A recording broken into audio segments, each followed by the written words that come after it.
All right, if you have your Bibles, turn to Ephesians chapter 5. It's been a long time since we've said anything other than Revelation in here, and I'm excited. I'm excited about this new series on God's design for relationships. I don't remember the last time we did this. It's probably been 3 or 4 years. And I love going through books of the Bible because you get a grounding in Scripture. But sometimes it's good to take a break and do a topical study on a subject like relationships, because relationships are so complex. And so we're going to spend 13 weeks on topics like marriage and parenting and relating to your parents and relating to people at work and to the church, all kinds of relationships that we deal with and what the Bible says to address them. And we're going to start this morning with an introduction, and then we're going to jump into the church. And I did go way over first service. So I'm going to try to be a little bit better and maybe only be over this service. So if you have your Bibles, turn to Ephesians chapter 5, verse 21. And that's really our theme verse for all 13 weeks. We still need all 13 weeks because we have to unpack what that verse looks like in each context. But I'll explain more about that in a moment. So if you're able and willing, I would like to invite you to stand with me in honor of God's word as we read this aloud. Ephesians 5, verse 21. Submit to one another out of reverence for Christ. That's it. Let's pray. Father, help us to understand this passage, what you require of us, what you're inviting us into, what it looks like to live out submission in every relationship. Help us understand that not only today, but over the next 3 months. And we pray this in Jesus' name. Amen. All right, you may be seated. Thank you. So, this is the summary of everything we're going to talk about for the next 12 Sundays. Submit to one another out of reverence for Christ. That is it. That one simple verse sums it up. This is found in a book where right after verse 21, Paul goes over what we call the household codes. You can find household codes again in Paul's letter to the Colossians. Now let me explain what household codes are. Household codes are basically how people in the home should treat each other. So right after this, Paul addresses wives and husbands, parents and children, slaves and masters, and just goes on to explain the different ways that the people in the family live out submission. So the one sentence message for all relationships is this. But it doesn't look the same, does it? I mean, the way parents submit to their children looks way different than the way children submit to their parents. It looks different. In every case, it looks different. So we want to unpack what that looks like, but that's still the one-sentence summary. And so you can write this down. In every relationship, God's invitation is that we choose, it's voluntary, we choose to submit. We choose to submit in every relationship. A lot of times we think, oh, well, that's just kids, or that's just wives or something. People have all these ideas that only certain people submit. No. Submit to one another out of reverence for Christ is the summary for all the household codes. We are all to submit to each other all the time out of reverence for Christ, because this honors Jesus. So Jesus is honored when we choose voluntarily to submit to one another. Philippians explains this further. Paul says, therefore, if you have any encouragement from being united with Christ, if any comfort from his love, if any common sharing in the Spirit, if any tenderness and compassion, then make my joy complete by being like-minded, having the same love, being one in spirit and of one mind. Do nothing out of selfish ambition or vain conceit. Rather, in humility, value others above yourselves, not looking to your own interests, but each of you to the interests of the others. So submission is voluntarily choosing to value other people above yourself. When we're hungry, we naturally go get food. When we're tired, we take a nap, we go to sleep. And what Jesus is inviting us to do in Scripture is to value other people's needs even more than our own. That's the gospel. And that's what the gospel requires of us. And it's not about equality. Submission isn't about inequality. We think, well, if I submit to someone, that proves that they're more important than I am, that they rank higher than me, that they matter more than me. A lot of times I hear people say things like this: I am not submitting to them because they are not going to win this time. Because it's all about winning.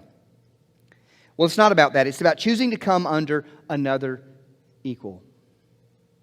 It's choosing to voluntarily come under another equal.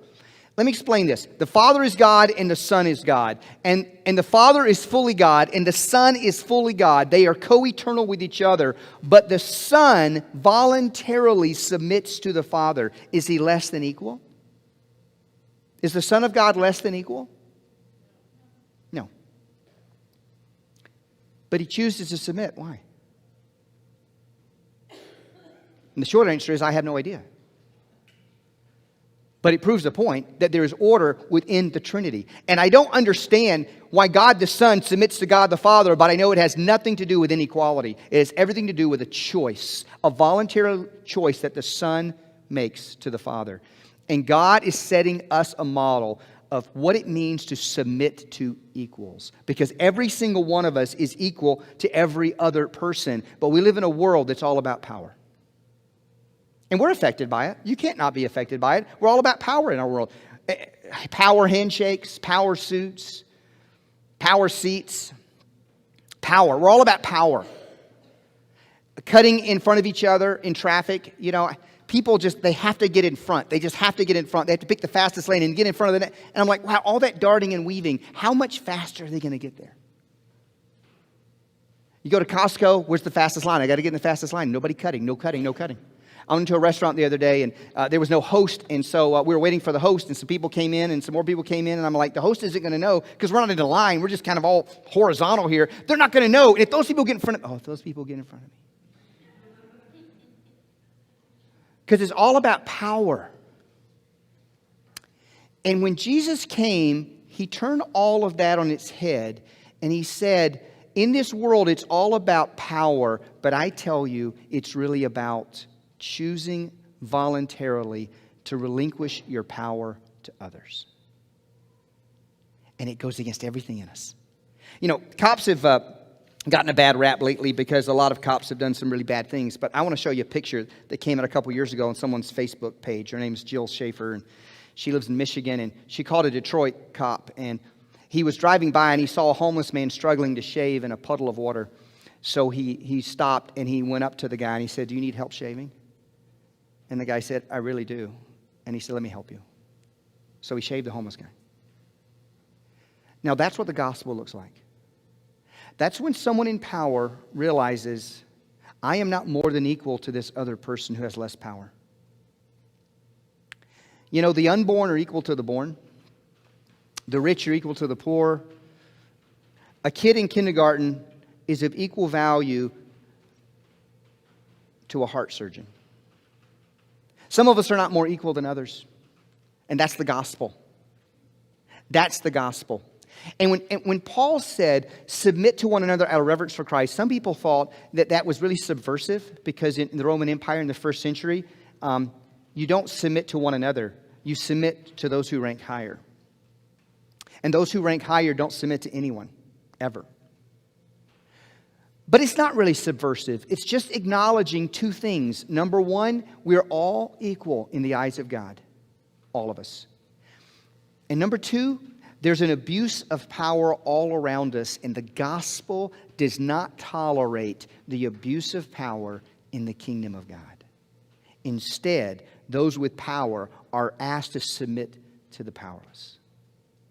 And that's the gospel, and that's what the gospel requires of us. And Jesus taught this with an ancient virtue called hospitality. An ancient virtue that was all throughout the Old Testament. Even non-Jewish cultures valued hospitality. And into the New Testament, Jesus just took hospitality up a notch. Jesus said in Mark 9, he took a little child whom he had placed among them. So he had brought a little child, and then he took the child in his arms. And he said, whoever welcomes one of these little children in my name welcomes me. And whoever welcomes me does not welcome me, but the one who sent me. Now, this is really important. Because when you read this, you're like, oh, how sweet. That's cute. But the people listening to Jesus didn't think it was sweet or cute. They were like, what? And it's because in that culture, hospitality was highly valued. And it should be today, by the way. It's a lost art. It's a lost virtue. Romans 12:13b. You can write this down. You can memorize this scripture for the week. Romans 12:13b. Practice hospitality. Practice hospitality. So we're told as followers of Jesus to practice what came natural to people in Jesus' day. But Jesus took hospitality to another level. Because in those days, you showed hospitality to someone who was of equal rank or higher rank than you. You did not show hospitality to someone of lower rank. Guess who's at the bottom of the ladder in the first century Roman Empire among Jewish families, Greek families, Roman families? Who was at the lowest end? Children. Children were expected to show hospitality, but never receive it. And Jesus says, welcome. That's hospitality words. Treat as a guest. Roll out the red carpet. Greet. Be kind to. Treat with genuine respect and kindness a little child in my name. And that's how you're welcoming me. And that's how you welcome my Father. And the people are like, really? Seriously? Because Jesus took the ladder and he did this. There's no more ladder. Because God created all of us in his image. And there are not some that are more important than others. So here's what we do with the gospel. We turn the power structures upside down. We flip them on their head. Cops shave homeless guys. We give people more than we owe them.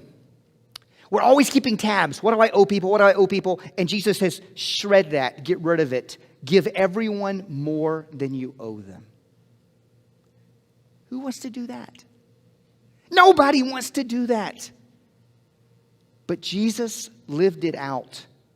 And his followers understood what he said, and they lived it out. But too often, guys, we make distinctions between important people and everyone else. Don't we? What if a local celebrity came in? You know, like somebody's really famous, and you're like, wow, so-and-so's in here.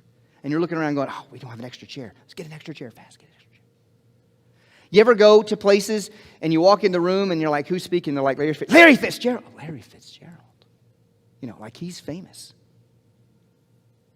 We make distinctions between important people and everybody else. I told a story in the first service. Years ago when I first moved here, I went to this one pastor's group. And I went there maybe twice, maybe 3 times. I think the second or third time I was there, I think the last time I was there, I came and this guy spoke who was really good. Very charismatic speaker, a local pastor at the time. And I knew who he was because back in Birmingham, he was an associate pastor of a large church. And my wife knew him, and she went to that church. And I'd heard him speak at a campus organization I was part of. So he came here before I did and started a church, and it was, growing real fast. And so he came and spoke to the group, and he was a very good speaker. So I turned to a guy at my table, and I said, oh, I didn't know so-and-so came here. He's a part of this group? And they're like, no, he doesn't come to this group. And I'm like, but why is he speaking? And they're like, well, he's a really good speaker. And there's a room full of pastors, okay? A room full of people who speak every week for a living. And I thought, oh, this is the losers club. I get it now. So you come to the losers club in hopes that one day you can be like that guy and be too good for the group. And then they just have you come and speak to them and lower yourself so that we can all hear you speak and then all wonder that maybe, is it possible that one day if we work really hard, we can be like you and leave the losers group and join the winner circle? Right? That's how we are. Isn't that how we are? We're always making distinctions between people who are important and everyone else. And Jesus says there are no unimportant people, period. But he goes against everything natural to the human condition.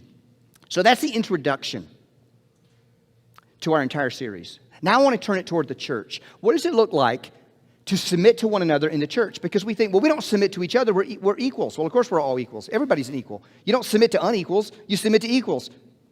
Well, we're to submit in marriage, right? We're to submit in the home, but not to friends. No, we submit everywhere. That's the point. We submit to everyone. So what does it look like in the household of God? Well, now I want to go to James chapter 2 and focus on that. James chapter 2, James is writing to a very poor church. This was probably the earliest of the New Testament letters, probably the first book of the New Testament to be written. And it was written not long after Jesus left, and the church was almost all Jewish back then, and they were the poorest people in Galilee and Judea. And James wrote to the churches, and he said this, "My brothers and sisters, believers in our glorious Lord Jesus Christ must not show favoritism." He noticed this tendency among the Christians. "Suppose a man comes into your meeting wearing a gold ring and fine clothes." That would have been rare, by the way. "And a poor man in filthy clothes also comes in. If you show special attention to the man wearing fine clothes and say, 'Oh, here's a good seat for you,' but say to the poor man, 'You stand there,' or, 'I think there's a place here by my feet.' Have you not discriminated among yourselves and become judges with evil thoughts? Listen, my dear brothers and sisters, has not God chosen those who were poor in the eyes of the world to be rich in faith and to inherit the kingdom He promised those who love Him? But you have dishonored the poor. Is it not the rich who are exploiting you?" And he's referring to the powerful people in the community. "Are they not the ones who are dragging you into court? Are they not the ones who are blaspheming the noble name of Him to whom you belong? If you really keep the royal law found in Scripture, love your neighbor as yourself, you are doing right.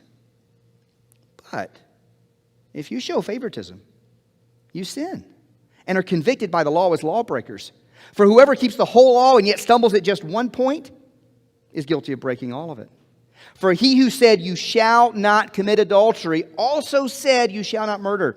If you do not commit adultery but do commit murder, you have become a lawbreaker. Speak and act as those who are going to be judged by the law that gives freedom. Because judgment without mercy will be shown to anyone who has not been merciful. Mercy triumphs over judgment." So James is telling these churches, hey, don't show favoritism. Why? Well, Paul tells us in Romans 2:11, "For God does not show favoritism." So God doesn't play favorites. So He doesn't want us to play favorites. But we're always playing favorites, all of us. I mean, everyone in this room. We all do it. It's part of the human condition. It's really hard not to. It requires us to swim upstream. We all show favoritism. But it is against the gospel of Jesus for us to do that. It violates everything the Scriptures teach. Listen, God shows no favoritism, neither should we. I think about the Bible and how Jacob showed so much favor to Rachel over poor Leah. And it broke God's heart. And then Jacob showed so much more favor to Joseph than all of Joseph's brothers. And it destroyed that whole family. Favoritism ruins lives. And I've talked to so many people at Oasis who've told me about how their own parents showed more favoritism to them or to a sibling and talk about all the damage it did in their home. Favoritism ruins people's lives. And it has no place in the kingdom of God. Listen, James is clear in this passage. Showing favoritism isn't an insignificant fault or a social impropriety. Folks, it's sin. I told a family member years ago, I was telling this family member that their spouse was showing favoritism to certain people in the family, and I gave some examples of how not everybody was treated equally. And this family member defended their spouse and said, well, that's just how that person was raised. Okay. So that just explains it. It doesn't excuse it. Look, I can explain my sin all day. That doesn't excuse it. It doesn't justify it. I don't even really care why people are hurtful. Just don't be hurtful. Right? So this is the bottom line, is God does not play favorites. And we do. Guys, we do. I do. You do. We all do. But it's not okay. It's not okay. So I want to talk about this in the context this morning of why we do it. Because I think that really helps. If we understand the why, we understand what we're doing, and we can kind of see it and slow it down. So we're going to talk about that in just a moment. But first, we're going to take our brief 3-minute intermission. There are drinks back here, restrooms right over here. And if you're at home, do what you need to do. and we'll be back in 3 minutes. All right. You go ahead and be seated. So let's talk about this. Why is it that we show such favoritism? Because we really do. I mean, it's throughout the Bible we see people playing favorites. And all you have to do is look around at your own family and you see it everywhere. Why do we play favorites? Why do we prefer some people over the others? Well, I'm going to give you 10 things I've noticed. I've already thought about it. Why do I play favorites? So I think about it this way. So the first one I wrote down is this. We tend to favor those who can do something for us. Right? I mean, that's the simplest way to put it. That's really, I think, what's going on in James chapter 2 is the church was poor. I mean, dirt poor. Wealthy people come in and everybody's like, whoa, that could be a game changer. Plus, a lot of the people are probably unemployed. And the wealthy come in and they represent jobs. So, they're like, oh, here's a nice seat for you. And then a poor person comes in, they're like, hey, Rick, find a place to sit. They're not really paying attention to him because Rick can't do anything for them. I think that we are like that. There's a pastor in town. Okay, so I love pastors. Pastors are like my second congregation. Hope and I offer soul care to pastors, training to pastors. We love pastors. But there's one pastor in Tucson that is just not nice to me. Like, just not nice. And I've tried to be nice to him so many times, and he's just not nice. And I'm not sure what it is. I'm tempted to ask him, but I'm also scared to ask him. But he's not nice. And whenever I see him, he never greets me first. You know people like that? You're like, it always has to be me, right? So I always have to come and say, hey, we'll just say his name is, Rick. Hey, Rick. Hey, David. It's going to be a struggle, right? And I invited him to coffee one time, and he was like really mean in coffee. And I'm like, I like you less now that I've met you. Like, this was a bad idea. And one time after I talked to him, I went home and I requested his friendship on Facebook. I decided to be the bigger guy. He denied it. A pastor, friend of mine, I thought, denied. I'm like, oh, I see how it is. So then I went to a restaurant one Sunday after church, and he was there. And he was talking to people in a booth, and I think they were members of his church. And he was like really animated and talking to him. He's really passionate, excited. He was laughing. And I came up to him, and I'm like, oh, he's in a good mood. And I was like, hey, Rick. And he's like, hey. And he turned around and went back to what he was doing. And I'm like, wow, cold, man. And as I walked back to my table, I thought to myself, well, that's probably, people in his church who, listen to his messages and probably give. And I thought, they offer him something, and I don't offer him anything. And then I thought of this thing that's really like a damning question to ask ourselves. How do I treat people who offer me nothing? Is that a convicting question? Do I treat people that have nothing to offer me differently than people who do? I bet I do. I bet we do. But the gospel says, treat everyone as one who bears the image of Almighty God. There are no people who are of more value than others. Everyone is of value in the eyes of God. A second reason I think we do this is we tend to favor those we're attracted to. Yes? Would you agree that some people you're more attracted to? And not just physically. I mean, physically, sure, but not always. Let me explain the difference between preferences. Okay, there's a difference between preferences and favoritism. Let me tell you the difference. So let's say a woman comes in, a few minutes from now, in the middle of my message, a woman comes in, about my age. And let's just pick on my daughters for a second. My daughters would probably see that person come in and go, oh, there's somebody coming in late. And they would keep, paying attention to the message. But let's say a young guy, let's say mid-20s comes in, and he looks like he's been to the gym a few times. And he's looking pretty hipster, He's got some facial hair, maybe some scruff. And he just, he's just got that look. And my kids would be like this. Who is that? And they wouldn't hear another word I said for at least 3 minutes, right? Because we all have preferences and we can't help it, okay? So by the way, you can't help your preferences. That's okay. What's not okay is treating people differently because of your preferences. But we do. We do. So years ago in our church, we had a lot more young people from Pima because I was teaching at Pima. And one guy that came to our church, his character really impressed me. You never knew which young women he was attracted to. He had a good poker face. Like, this guy was kind to everyone. And he actually went out of his way to be more kind to the young people that didn't get special attention. It was really impressive. Because I knew some of these people were like not fun people. And they were kind of negative people. But he went out of his way to show kindness to them. And I remember thinking, wow, if you just watched him, you wouldn't know who he's attracted to, because he doesn't show more favor to some than others. We had another guy at the same time. He walked in, and all he did was he just looked around for the 2 or 3 pretty girls in the church that he thought was pretty anyway. So he was just looking around and go, oh. And you're like, there's an empty seat over here next to so-and-so. That's where he's going to sit. Bet you $500. And that's where he sat.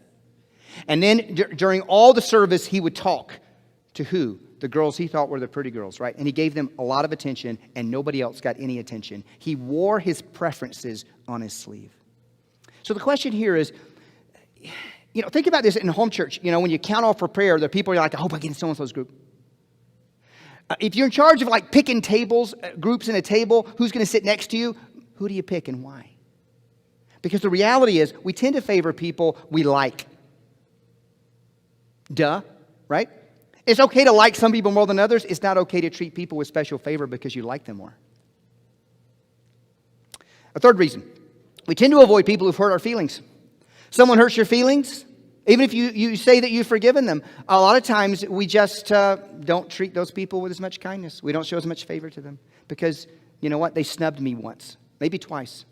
I've been on the receiving end of this. I remember not a while back, somebody at the Oasis was snubbing me like all the time, cold shoulders. They'd be like, hey, so-and-so, I'd get this. Like that was loud. Like that was a really loud, awkward weirdness. And I would say it over and over. Hey, what's up, so-and-so? So finally, I just said, hey, can we go to like breakfast? And I'm saying, hey, are you okay? No, I've been mad at you for 6 months. I'm like, 6 months? And we had this long conversation. And it doesn't feel good, right? Because where does the gospel come into play? If people hurt us, do you go and tell them so they have a chance to make it right? Because if you don't, that's not the gospel. And if they do the right thing and say, I'm so sorry, if you please forgive me, and you're like, yeah, but I'll never trust you again. What?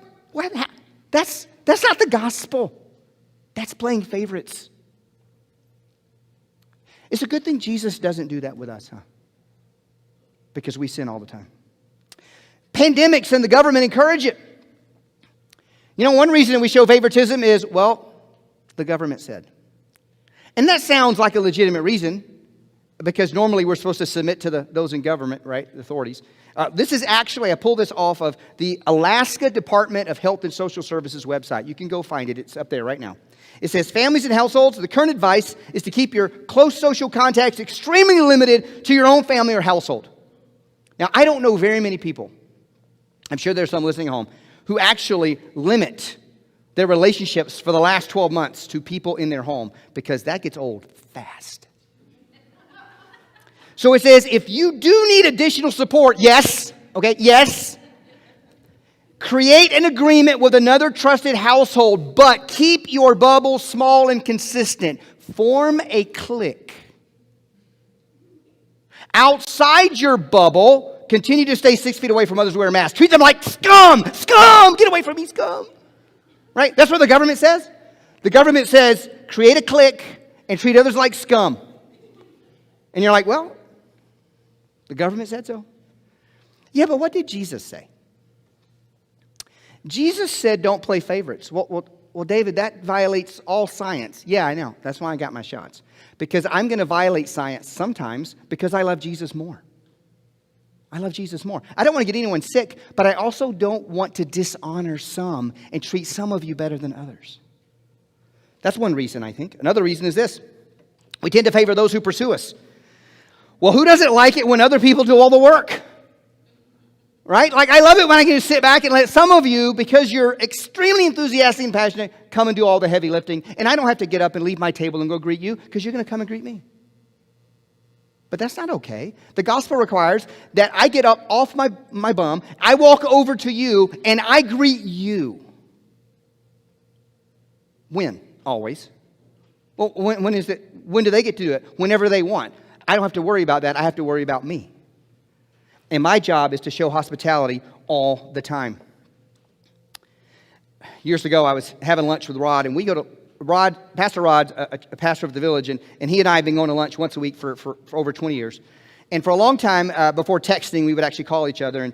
Except he did all the calling. So one day we're sitting at lunch, and I remember we were sitting at lunch, and he looked at me and said, I need to talk to you about something. I'm like, okay. He goes, you know how we have lunch every week? I'm like, yeah. He goes, well, I'm the one who always calls you about this lunch. And it occurs to me that if I stopped calling you, our friendship would die. Ouch. He was right. So I said, I am so sorry. This is a problem I have in friendships, is I don't have a lot of friendships because I require other people to do most of the heavy lifting, and that's not okay, and I know it's not okay, and I know that's not a good thing, and I know I need to change. And you know what? I'm going to start calling you. I was thinking about this as I prepared this. You know, I do most of the texting now in the relationship. I think I should have the same talk with him now, probably. But he was right about me, and I realized that about me is I don't pursue others as much as I like to I like to be passive, and that is not okay. That is not okay. What ends up happening is you show favor to the people that go out of their way toward you, and people hide. We hide behind our shyness. We hide behind our personality. That is not okay. That's a choice. It costs us something to widen our circle. Well, yeah. If you include more people in your stuff, guess what? More invitations. I mean, you know, more stuff. We're a church that has constantly baby showers and weddings and parties. We have stuff all the time. I mean, I can't even keep up with it. But if we want to widen our circle, though, it's going to cost us more stuff, right? And I know what people say to me. They say, David, this is what you would say to me. You'd say, David, I can't invite everybody, right? Wouldn't you all agree with me? You probably say, David, I can't invite everybody. And the answer to that is, well, no, you can't invite everybody. But here's my question to you. Who do you decide to leave out and why? Is it for one of the reasons we just mentioned? Like, who doesn't get an invite and why? Yeah, it's going to cost us something. What I love about the Village is this. Rod's church, the Village, has their own building. And so if you're a member of the Village, you get a key to the Village because it's your church. And they say, look, you can have stuff here anytime you want. There are just a couple rules. Number one, it can't be in use at the time. Number two, you have to clean up after yourself. We're not going to clean up for you. And number three, you can't not invite people in the Village. So if you're going to have a private event, have it somewhere else. But do not have an event where some Village people aren't welcome. I like that. That's the gospel. We don't notice everyone equally. You know, this is sad. We don't notice everyone equally. Some people stick out and some people just seem, well, invisible. They do. Some people aren't loud. Maybe they don't realize they bear the image of God and they're not living into their identity. Some people we don't even notice. They're just quiet. We don't even notice they're there sometimes. I was asking someone recently, I said, hey, are you okay? I noticed you haven't been coming to home church. And they were like, I've been coming to home church. And I showed them all the times they haven't been coming to home church because I can see that. And they're like, oh, but I came this time and this time. And I'm like, oh, they didn't mark you there. Well, probably didn't notice, right? Sometimes we don't notice. And it's not that we're trying to be evil. It's just sometimes we don't notice people. I was just looking at a picture this weekend. I was looking at a picture of an event I was at a couple years ago. And I'm looking at, like, there were 7 of us there for a whole weekend. And I'm looking at the picture going, oh, I remember those were good times. Who's that? And I'm looking at a guy in the picture going, I don't even know who that is. But he was there. I'm not even sure who that person is, and he was there. You ever look at a picture and go, oh, I forgot so-and-so was there? And I know if I went to my kids, they'd be like, Dad, you know that guy. You had like a 2-hour conversation with him, and they're probably going to be telling me the truth, right? But we don't notice everybody equally, do we? It's not our fault. We just don't. So here's the thing. We got to pay attention. Folks, we have to pay attention. We do. We don't think people care if we ignore them. This is my favorite. Well, they won't notice. They won't care. They always notice, and they always care. I think we really underestimate the power of social media. Everybody notices our pictures on social media, and they notice when they're not in them. They do. They do. They're like, wow, it looks like they're having a really awesome time with people that I'm not. I didn't know that was happening. Years ago, my kids came to me. Or I came to my kid, actually. I pulled it up, and one of my kids was in middle school at the time, and I pulled it up, and they were like, oh, having fun with my bestie, you know, and they had a picture. And I realized that was a coachable, teachable parenting moment. So I went to my kid, and I said, hey, I noticed this Facebook post, and I just want to talk to you about it. And they're like, what's wrong with it? And I went, well, I wouldn't have posted that if I were you. And they're like, why? I said, well, why do you have to call this person your bestie? Well, they are my bestie. I said, yeah, but I bet there are people in your social network who would like to be your bestie, who may think they are your bestie. And you're just basically saying you're not in the club. Why would you say that? Like, don't do that. Just say, having fun with my friend. Or tell them that they're your bestie. But don't tell everybody else. Like, how does that help anyone? Think about everybody else in social media. What are they thinking? Like, this is not for that person. This is for everyone else. When everyone else sees this, what are they thinking? Wow, I didn't realize I wasn't the bestie. Okay, all you did was hurt people. Nobody's going to feel better about it. Right? What, are you trying to give people something to strive for? Right? Like, just don't do it. Don't do it. It's rude. No one needs to know that. If I go to places without some of you, I don't usually even take pictures of the other people there because you're not there. All right. We don't want to create conflict. Well, David, here's the problem. Joanna and Mary, they don't get along. So if I invite Joanna, Mary won't come. If I invite Mary, Joanna won't come. Well, tell them to be grown-ups. That's an idea. Tell them you're inviting both of them and they can sort it out amongst themselves. Because you aren't getting involved. Just because people choose to be immature doesn't mean we have to join them. There's not a rule out there that says you must be immature. No, it actually is the opposite. You must be mature. So if people aren't getting along, tell them to deal with their stuff and grow up. Another reason, we tend to avoid people who don't seem to like us. This is the last one. This is my favorite because this is me. This is the most convicting of the 10. We do know what people who don't seem to like us. And it seems fair, right? I mean, if I know that person is mean to me and rude to me, then why would I include them in anything, right? Well, except for the fact Jesus told me to. I mean, other than that. The reality is, if you seem to snub me, it's natural for me to snub you. So remember that pastor I said earlier that he's just a jackwagon to me? Well, so I go into a restaurant with Destin a couple weeks ago. Walk into the restaurant, and he says, oh, so-and-so's here, and so-and-so was here with a large party, you know. And I was like, ugh. You know, I did that, ugh, you know, roll my eyes. And he's like, I'm going to go over there. Let's go over there and say something to him. And I was going to go, no. Let's not. But he was already halfway there. I'm like, so then I'm like traipsing behind Dustin, and they're all there. And I walk up to this pastor, and that's the look I get, you know. That's nice. And I stick up my hand, I say, hey, so-and-so. And he's like this. Like just slow on purpose, right? And I realized I didn't even want to say hello to him and shake his hand. And now I become him. Because that's what happens, right? You snub me enough times, I'm going to treat you the way you've treated me, because that whole do unto others, I don't believe in that stuff. I do unto others as they have done unto me. But that's not the gospel. And guys, that's not okay. And that dishonors Jesus. When we dishonor human beings made in the image of God, we dishonor Jesus. So here's the deal. Treat everyone as an insider, as a true friend. You know, we make such distinctions between outsiders and insiders, but the gospel does not. The gospel says, show hospitality to everyone. Everyone is of equal value. Treat everyone as an insider. Treat everyone as a true friend. Well, David, not everyone is my true friend. I don't really care, and I don't think Jesus does either. Treat them as if they are. Right? Treat them as if they are. This is so hard to do. But write this down. Submit to the best interests of others. It's not about us. Show no preference. Have preferences? Yes. Don't show them. Don't reveal who your favorites are. Parents have favorites, at least on any given day of the week. But we don't show it. I hope we don't show it. Treat all alike. Treat all alike. Treat everyone the way you would treat Jesus himself. That's the gospel. And it's hard, but it's worth it. It's what we're called to do. It's how we submit to one another out of reverence for Christ, by practicing genuine hospitality and treating everyone with favor. Treat everyone with favor. You know, I've been pastor of the church for a long time, and I failed to tell you that I was trying to do this. Now, I've done it poorly sometimes because I'm fallen. I'm broken. And sometimes I show more favor to some than others. And I regret every time that I've done that. But I've really tried really hard from the very beginning to show no favoritism to anyone. And again, I've often failed, but I've worked really hard at it. But what I didn't tell you is that that's what I was doing. So I was modeling something, but I didn't tell you I was modeling it, so you didn't know I was modeling it. But I was modeling it. Now I'm telling you.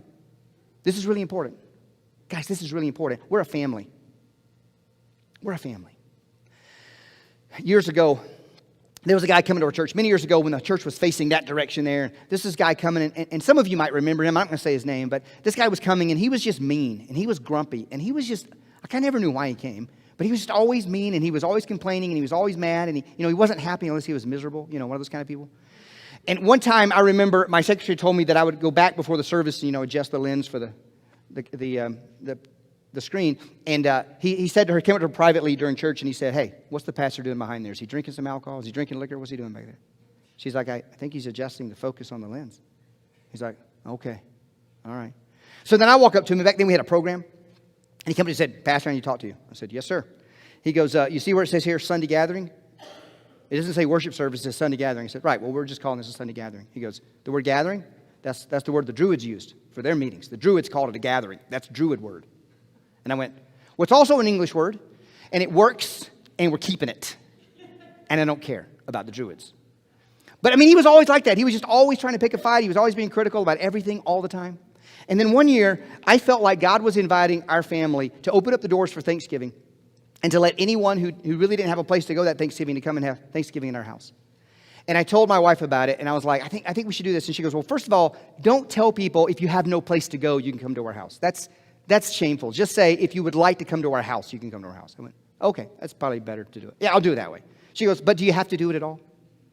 I'm like, "Why?" She goes, "Can we just keep an intimate family Thanksgiving? I just like when it's just our family." And I'm like, "Yeah, but I think Jesus is inviting us this time to show hospitality to people at the Oasis who have no place to go." And she's like, "Yeah, but can we control who comes?" I went, "No, we can't control who comes. that defeats the whole purpose." She goes, "Well, so-and-so's going to come." And she was talking about the grumpy old dude. And I was like, "Yeah, he'll probably come. He'll probably come." And she's like, "Ugh, he's so mean." I'm like, "Yeah, he's mean." She goes, "Do we have to have him?" I said, "Well, we can't tell him he can't come, but everybody else can come. That's rude." "No, he's going to come." She goes, "But he's mean." I'm like, "Look, if we were back home in Alabama having a family Thanksgiving, there'd be some miserable people there. Because we have some miserable people in our family. Every family has miserable people in their family. That's a fact. And Oasis is no different. So he'll probably come, and we're just going to love him well." Well, he came, and he was grumpy the whole time. And we just loved him like he was one of our kids. Because you know what? This church, we are family. We are each other's brothers and sisters. We really are family here. And favoritism has hurt so many of you. And I've heard so many of you talk about it. And my own family, my own kids have been burned by this. Like, favoritism is ugly. And it has no place in the kingdom of heaven. Let us favor everyone. Because that's how Jesus treats us. Father, thank you so much that you don't play favorites. Thank you for loving us even when we are the ones you should overlook and don't deserve it. Father, thank you so much for showing kindness to us even when we are in the wrong. Thank you for your grace. And help us to have enough grace for everyone else that even if we have preferences, and we do, that we don't reveal them. That we treat everyone in our spiritual family with the same kind of kindness we treat the people we like most. Help us to live like Jesus. Help us to live up to Jesus and to truly honor one another in love. And we pray this in Jesus' name.